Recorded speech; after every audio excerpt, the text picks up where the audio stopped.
Hi guys! So now, katatapos ko lang mag-dance cover ng Luvana Challenge by Baby Lunyo. Well, yeah, sweating at the moment, as in katatapos lang, and I'm not sure kung nakailang videos ba ako today, kasi medyo may pagkamahirap yung steps niya ng Luvana, ng Ivana, nararamdaman.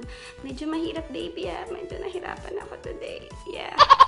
Anyway, guys, nag-enjoy naman ako and I hope you guys will like it. Don't forget to click the like and subscribe. Thank you!